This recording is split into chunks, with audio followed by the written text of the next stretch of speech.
welcome to episode 96 of the Inventive Marketing Club. We're here every week to help you build a better marketing strategy. On this week's episode, we are looking at sales pipelines and customer relationship management systems, or CRMs for short, as you probably know them. I'm joined by Paul Watson, who's going to talk us through how he transforms processes and systems to empower people and enhance business performance. Hello, Paul. Thanks for joining us. Thanks, Ben. Pleased to be here. Thank you very much. No, my pleasure. We've been, Paul's working with one of our clients and he's working on Communion, and he's been working with them on really streamlining their systems and efficiencies, which I know Alex is really pleased with. So we might dip into a little bit of that later. But Paul, perhaps I can hand over to you and you can tell us a little bit about you and how you work with people. Yeah, thank you, Ben. Obviously, I'm going to talk about the who, the what, the how, and the why. It won't be a lot of PowerPoint slides, but it will be enough to kind of give you a feel for what I'm talking about. So I'll be talking about who are we, what we do, what is CRM, why CRM, how we do it, and importantly, why we do it. So the who. As Ben said, I'm Paul Watson, and I've been running elementary business consultancy since 2014. But before that's kind of my business. I get support from the family, like you always do. But it started a lot longer ago. So prior to 2014, I was running a bigger IT business for somebody else, and I thought I probably want to do this for myself. And prior to that, my IT life really started when I was in the Royal Air Force Police, and getting involved with computers at the very sort of early 90s. So you can imagine they're quite, in today's terms, nothing like today. But that was my grounding. That's where I started. And wind forward quite a few years, it's all of the kind of experience and knowledge that I've gained is now helping me do what I do today. I work with, a kind of a vast range of different business types, from chemical suppliers to architects to veneer merchants to wholesalers. There's a whole range of where there are three things which I focus on, which is people, process, and systems. Every business has them, and it's how we get them to work the best we can. So what do we do? I think it's simply put, we ignite your business potential, your people potential through consultation, coaching, and training to deliver sustainable business transformation and growth. And it's across the four key services we offer is the business consultancy, the technical business consultancy, and for anyone who's going, what's the difference? Technical business consultancy is focusing on how we get the best out technology to work for the business and not let IT run the business. Coaching people from mostly middle management, senior business owners, but I also get involved with coaching individuals in the team, and then training. So whatever systems we've implemented, we then provide the training for that. So we kind of use all of those business services to deliver that sustainable business transformation and growth. So we're talking specifically about CRM, which is one of the kind of software packages, if you like, that we focus on. We also work with financial packages. We work with ERPs. ERP is resource planning. So it includes CRM, includes finance. So we kind of look at finance systems, things like Xero I work with. Then we go up to the CRM bolted onto accounting systems. And then if we get a slightly more complex needs for a business, we then go to the ERP. which is enterprise resource planning, which includes CRM, financials, logistics, manufacturing. So we kind of go up, depending on the business needs, to more complex, or we keep it very simple to meet the business needs. Yeah, and I guess the ERP systems, they're I guess fully integrated, so they can manage all of the processes within the business, or potentially can, in one piece of software generally. Whereas and you do, you do seem to see there's some big ones I've heard of. Is it NetSuite? I think is one. NetSuite, SAP. SAP, Salesforce. So I think they're probably an ERP system. The focus generally is it's a very kind of enhanced CRM. Yeah. But then you've got the integration side. Yeah. So for a smaller business, Xero accounting is probably more than sufficient to meet the business needs. But what Xero have is the ability to kind of then plug in integration from a CRM or kind of stock management. So where the business needs are fairly not as complex as the bigger businesses, we can still achieve the similar functionality to meet the kind of the goals of the business without kind of going up the scale of cost for the bigger software. Yeah, absolutely. And I think what you've got here in terms of your services is important. You're not just implementing something, which might be useful, but I think this is what Alex from Communion really liked about what you'd put forward, is that you included them within the design process to implement something that would be useful for them, and then train them on how to use it. So it's not implementing a system and then walking away, because there's no value in that. It's really that full service all the way through, which I think generates the value, and it means that they're going to have a system that is going to work for their processes, and they're going to know how to use and be able to use it hopefully to its fullest. Yeah, absolutely. The people are really key. Every business has people, and without the people, there is no business. And how often do we hear that your customers are your number one priority? And I don't disagree with that, but actually it's the people in the business that serve the customers. So if we look after our people, they'll look after the customers for the business.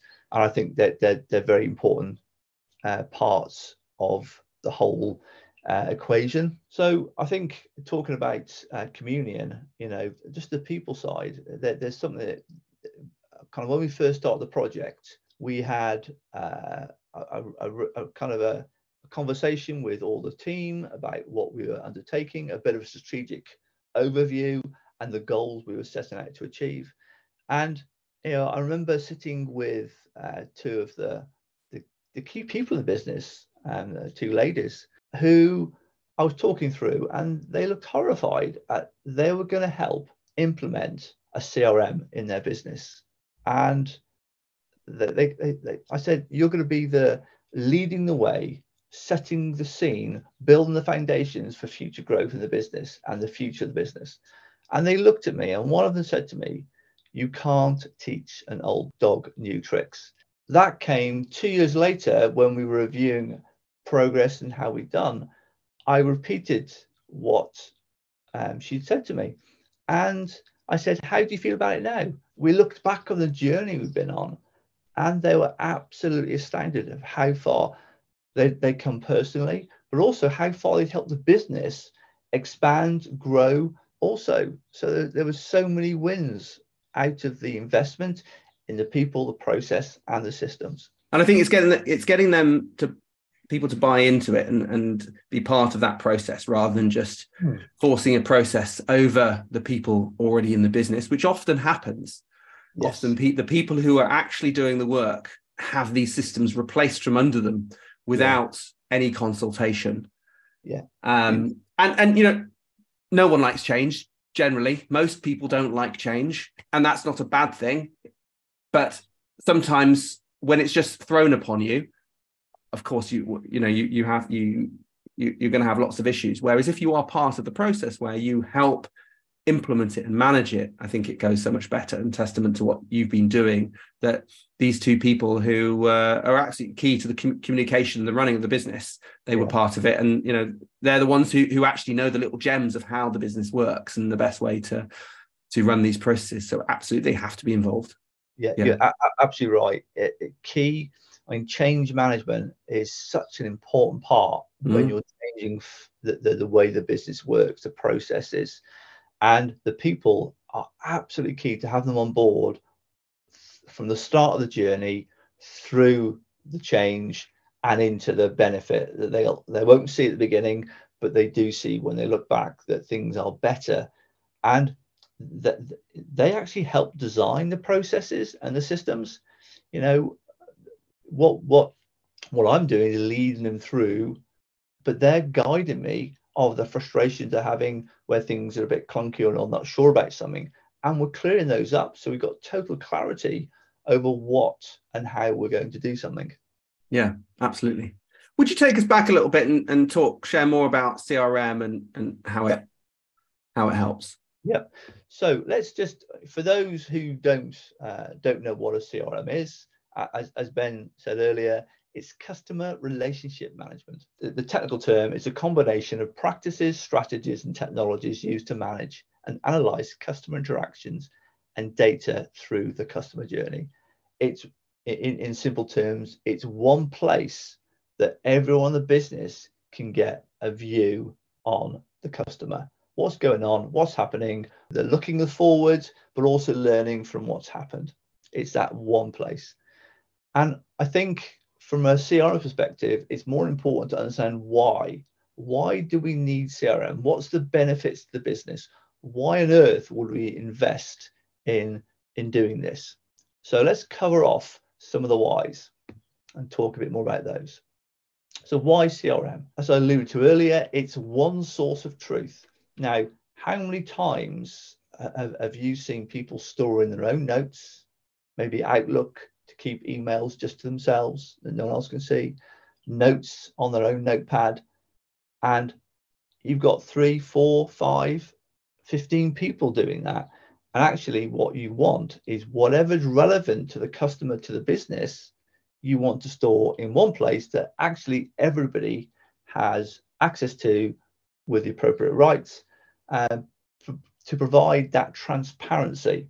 So that one source is really, really important for every business. Then we kind of look at sales lead tracking.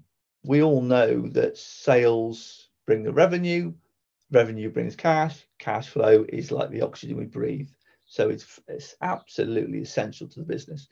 But the further we can look ahead, the more likely we're able to adjust our journey to get a better result. So having a sales lead pipeline that's looking not just 1 month, but 3 months, 6 months, maybe 12, maybe 18. Yes, it will get very, very fuzzy as we go look forward, but what that should give us when we're reviewing that as part of our kind of planning, sales meetings, strategy meetings, we'll be able to look at what's coming up and then adjust what we do to make sure that we're absolutely bringing the best we can. So sales lead tracking, forecasting are really, really key. Improving customer service. If you take a phone call from a customer and you can see that a colleague spoke to them yesterday about the same issue or about the inquiry, you're able to have a better conversation because you've got information that normally wouldn't be shared. So having a CRM where that information is available, that when I'm on the phone to a customer, I can have a quick review of what's going on with that customer so I can kind of provide that better level of service. Along those lines, I had an experience just yesterday, actually, and I love it when this happens. I was just ringing back a company to, I'd rang them for a price previously, and I was just ringing back to get some more details. They pick up the phone and say, "Hello, Ben."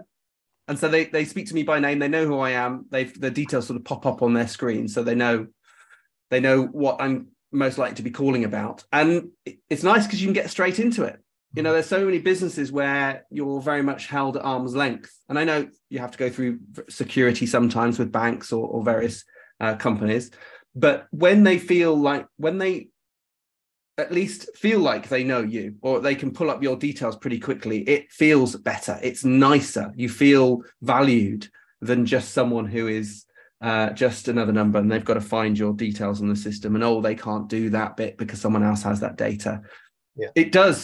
Having everything in one place, it really does improve that customer service. And I'm sure everyone has felt that when they've interacted with the company, whether it's on the phone, online, on a chat, or however they interact. You're absolutely right, Ben. I can kind of think of an immediate recent example where working with a client and we were implementing the CRM element of an ERP, and the sales team were very resistant to changing the way they do things, having to track quotes and prices given, and there's a lot of work done to help them understand how much better it would be if we could record that, so that when the customer rang back again and they weren't there, someone else on the team could at least see that a quote's been given or a price has been given for a product.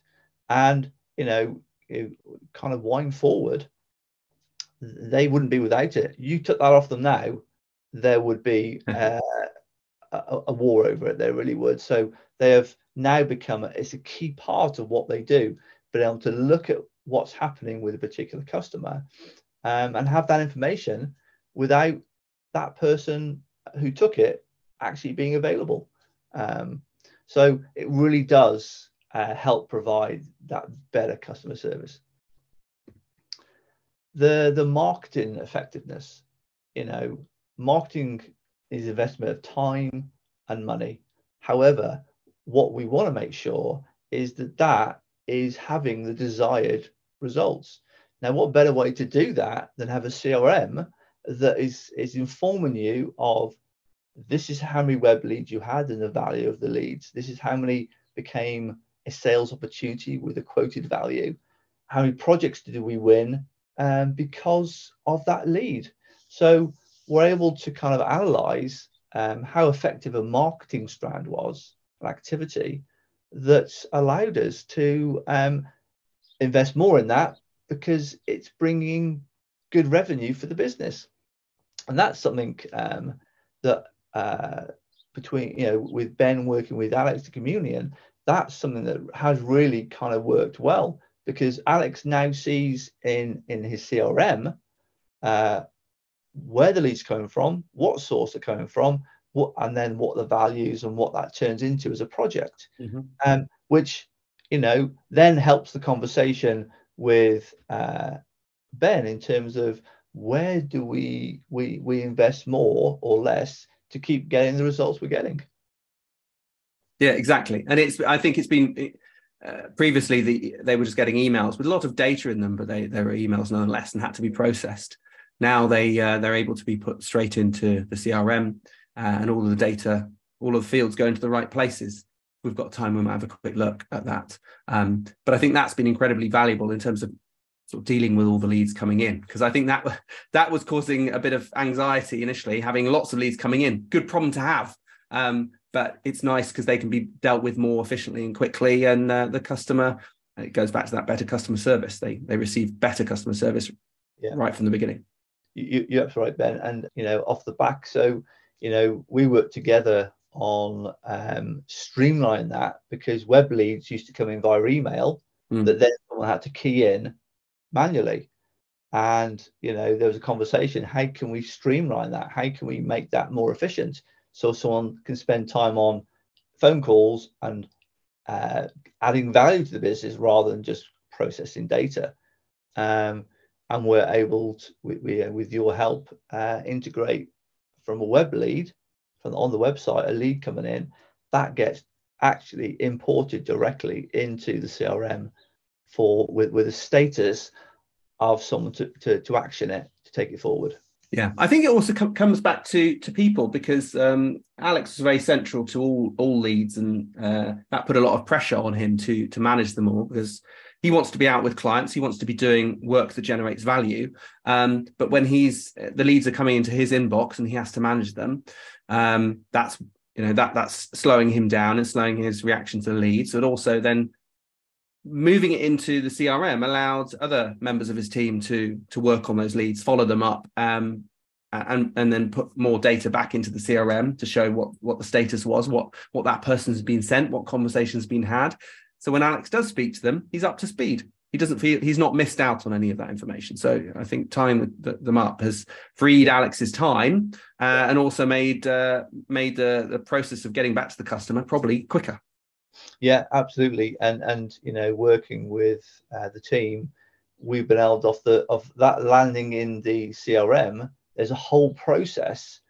When we look at the next one, streamlined sales process, that has been, that's the catalyst for the sales process to kick in. And we've got stages that tracks through, but that's been, months of work and working with the team and streamline the process. So we're minimizing the touches that go through to become, where Alex gets involved with a phone call and a meeting and the whole process before that. So we've not only kind of helped improve the process for getting the lead in, we then streamlined the sales process that it flows through. So really key in doing that, because how do the team know what the process is if it's not written down, if it's not tracked somewhere? And that's what the CRM gives you, one place to look at what's the next step, who's working on that step, who's responsible, who's doing that step. And just recently, Community have taken on some new team members the last few months. And one of the big advantages, they've got an A1 piece of paper with all of the workflows written on, so that when they're inducting new members of the team, there's this one page, there's an overview of the processes in the business for the various types of lead, project. That's a real powerful bit of information that helps give the people the overview of what's going on. Better data management.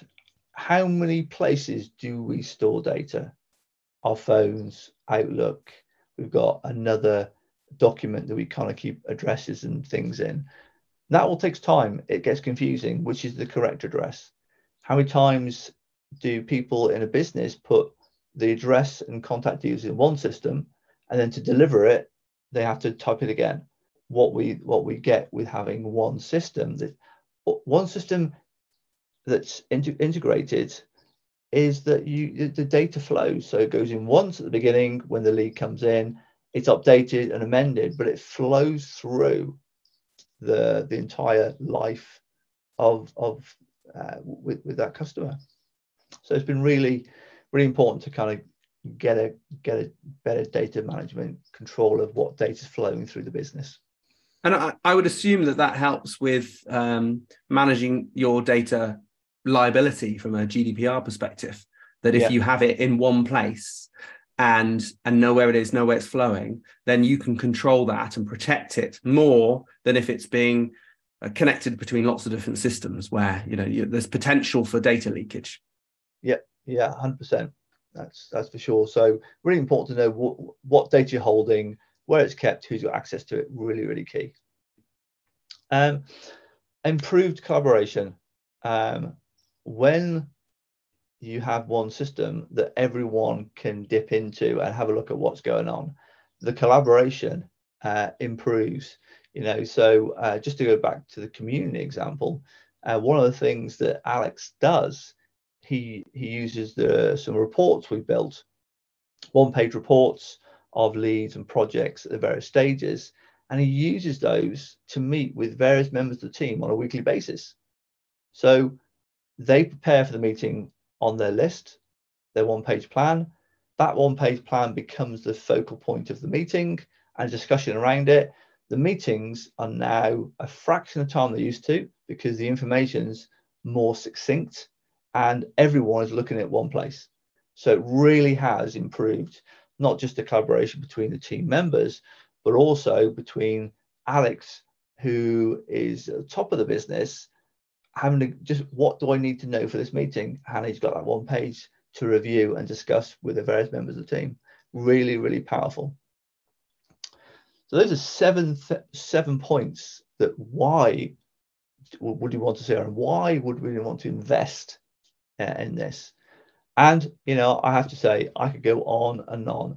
There are so many good reasons why a business would implement a CRM. How? So how do we do it? And you've probably heard from the conversations that Ben and I have had so far, it's not just about the software. And, you know, I'm a firm believer, and this is something that I've seen grow stronger in me in terms of my beliefs from my first days of working with computers back in the early 90s to today and in between, is it's about people, it's about process, and yes, it's about the system. But what we want is those three to come together in the best way possible to maximize the investment in the people, in the business, and drive that growth, that sustainable improvement. And I think I'm able to summarize this by people who understand. I see this of every day of my job. Every client I work with, I see this every day. People who understand the processes in the business, the software used to support these processes, their responsibility in the part of the process, how to use the systems, really key, feel empowered. And I see this at many clients I work with. Better able to do the job, seeing people grow in confidence, in knowledge, and doing their job in a much better way is incredible to watch. More motivated, and that helps them do the best for the business. So there kind of some real wins of not just finding the right software. And you'll notice that I've not talked about any type of CRM or software, because it's about finding what's right for your business, but then ensuring that there's an investment, not just the system you choose, but the people and the processes, really key. So how do we do that? We have a simple process. We review with you, learning more about you, your business, where you are, your goals, your challenges, kind of what's going on, what's brought us to this conversation. We'll then spend some time analysing the findings. We'll discuss with you kind of what we found, make some recommendations, agree some key objectives. That's really important. It's not just getting software. Great, we've got some software, let's install it. Why are we doing this? What are we trying to achieve? And being clear about those, because what we want to do is review progress. Did we set out what we set to achieve? Are we doing the things that we wanted to? And part of the review is back to the objectives. Yes, tick, we've done that, great. That's really important to make sure that when you get to the end of the project, what you've got is what you started out to achieve. And I think it's about kind of most people would have heard that start with the end in mind. I think it's important that, okay, wind forward 12 months, 2 years, where we'd like the business to be. And then we roll back and we have key steps and decisions to make to help us get there. And all the while, we're looking to do less manual handling of data, less kind of trying to find data that we should be available to achieve more for the business. We look at what and how things are done. We examine how things can be done better. No one likes change, but we sometimes need to have that uncomfortable conversation about how we could do things better to get to the place we need to be. See where things can be done differently. Serve the why we do it. And that's the why for your business. That's the why for my business. It's the why is helping owner-managed businesses transform processes and systems to empower people and enhance your business performance. And that, never losing sight of why we're doing something, will keep us focused on doing the right things. Thank you for listening. Questions? Yeah, thanks, Paul. Just going back to your last slide there, just that serving the why, I think is really key, isn't it? To know why you are doing this. You're not implementing it because another company has, or you hear it's the right thing to do. You're implementing it because there is a need, there is a pain, and you are going to see a benefit from doing so. Because I think certainly there's loads of different types of software out there, quite reasonable prices. It's very easy to get into setting up software and systems and processes, and often finding that that they tie you in knots really sometimes, because there's no, you haven't really fully understood the need and why you're doing it, and then making sure you find the right software and set up the right processes for it. And I think definitely having someone like you as a guide, at the very least, to take people through that process and look at it from an external point of view is absolutely valuable. Yeah, and that's really the I think it's looking at where you add value. It's not finding a piece of software. I mean, it's identifying the needs of the business and how it's going to work and setting those objectives. That's a really powerful bit, because then you find the software that does the best for the business, but you're implementing it against a set of guidelines, goals, and involving the right people.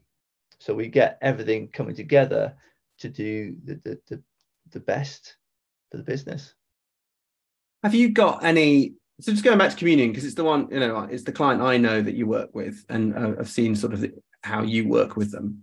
Have you got any other stories or what, maybe one story would be worth sharing of real success that you've seen in their business? You told us one where Alex has really reduced the meeting times. Is there anything else that you could share? Yes.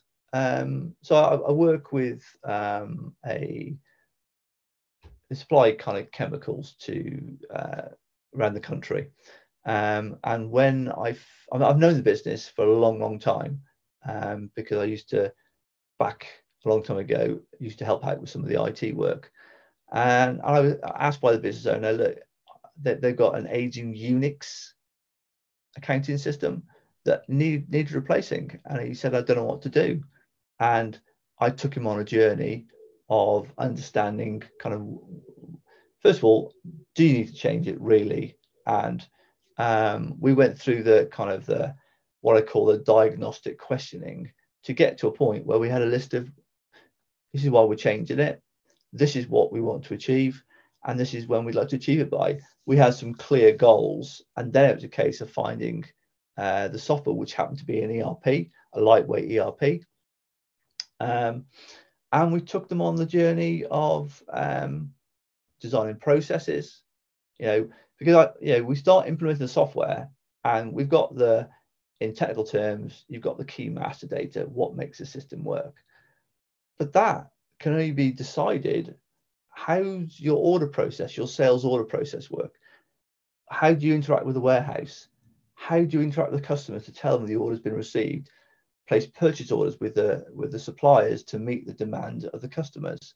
So there's so many processes that have to be understood to make sure that when we designed the system, it actually delivered what it needed to.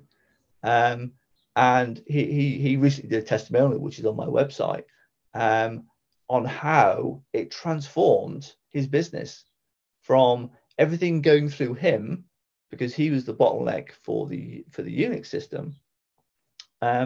He realized that, and actually now everyone can see all the information that they need to see. They can make the decisions that they need to see, and have the conversations they need to have with the colleagues or the customers and the suppliers.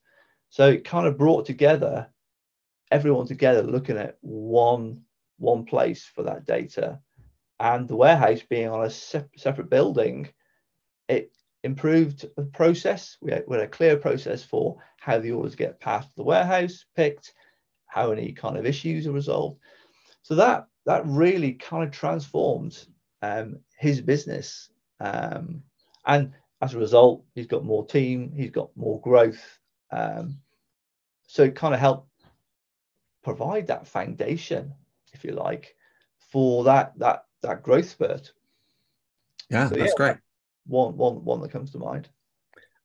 I know you use, or certainly Communion use Insightly. the CRM, because that's one you recommended. Is that generally a good CRM that you would recommend, or does it really depend on what the business need is? You're absolutely right. It depends on the business, what the business needs. So why Insightly was right for Communion, because it has the kind of lead element, tracking leads, opportunities, but for Communion's purpose, they needed to know where an opportunity became a project and trace the kind of the history of that, where it came from, where the lead came from, and right through to the project. So Insightly has all three of those elements.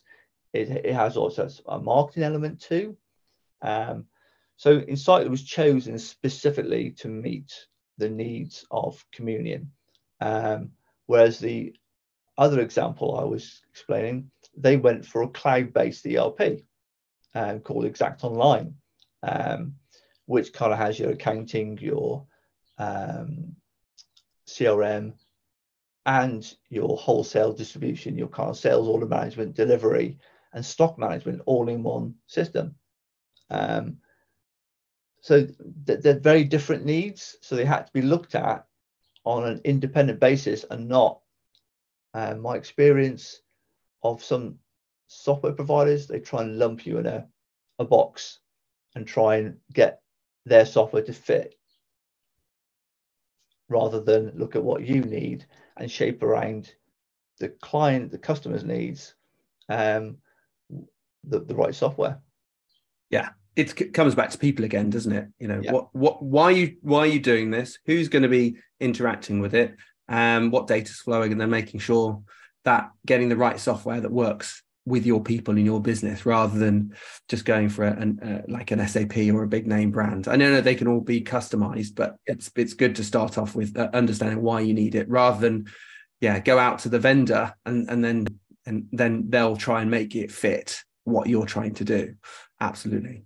Well, that's great, Paul. Thank you very much. I just got one quick question, if I may. If someone is not quite ready for a CRM, investing in CRM, or maybe contacting you for help on that, what are one or two tips that they can do to start improving what they're doing and start thinking about their processes more, which is going to maybe free up some time, generate more revenue to allow them then to invest in your services? The one thing that I'd really encourage is the business owners, the managers, to talk to their team and ask them what's kind of working really well, what's not working, and what could we make better, because they often have a lot of the ideas. So actually, kind of as part of your regular get-togethers with the team is start to understand the challenges they're having, and that starts to build a bit of an objective list. So take, for example, if you've got, I enter this data twice, sometimes 3 times, and it takes me half an hour. Is there not a way of doing this better? As a very simple example. So I think it's getting feedback from your team. That's not to say that everything on their list will be dealt with, but it's a good place to start, because it helps you see things through their lens rather than from your own, which detail you may or may not be involved with. Yeah, that's good idea. So effectively just auditing your processes lightly by asking people who do them, or it could be one person who does it, could be a owner of the business. But auditing what you do then allows you to maybe improve some of those processes without making many tweaks before you dive into anything else. Yeah, great advice. Where can we find you online if people are interested in getting in touch? The website is www.elementaryBC.co.uk. Okay, we'll make sure that's in the notes so people can just access it from there. Yeah, that'd be great. I've worked with you through Communion, and I know how highly Alex speaks of what you've done for them and help them sort of understand all of the data that they're processing and make it and streamlining it and making it sane for them. So I certainly can recommend you from that perspective, and just working with you on Alex's site in terms of integrating it with Insightly. That all works very well, and you have certainly a deep care and attention about making sure things are working correctly. So yeah, it's been great to work with you on that. Yeah, well, thank you. That's nice to hear. No, my pleasure. Thank you for coming on, Paul. Hopefully we'll continue to work on Alex's site and do new and exciting things. And obviously, if anyone's interested in working with Paul, do get in touch. I'm sure it's worth a conversation to let him know about your business and see if there's anything you can do to improve it. And I'll do the same. I know various clients who I'm sure would benefit from a conversation at the very least. Thank you, Ben. It's been a nice Friday morning. So thank you for that. Thank you for the invite. My pleasure. Well, just to let everyone know what's happening next week, we've got another guest on. We've got Kyla from the Copy Cafe, and she's going to be talking to us about the importance of messaging and really discussing the importance of how good coffee is important. I don't know if she'll touch on that, but good copy and how that interacts with design, certainly on a website. So that's going to be really interesting. We're here every Friday from 10 a.m. If you have a question or you want to be a guest like Paul, email support@ratherinventive.com and we'll sort you out. Remember, all episodes are available on our website. If you go to ratherinventive.com/club, you can access them there. And if someone shared this with you and you're not a member, you can also sign up there too. Thank you very much for watching, and we'll see you all next week. Goodbye. What I'd like to do, Paul, very quickly, is if I just share screen, is what I'm going to do is I'm just going to do, maybe Claire, I don't know if you want to do this, but I'm going to put in some cutaway shots that Claire can use. So I thought rather than me interrupting you and start sharing my screen, I thought, well, if I just do some shared screen bits, Claire, you might be able to use them.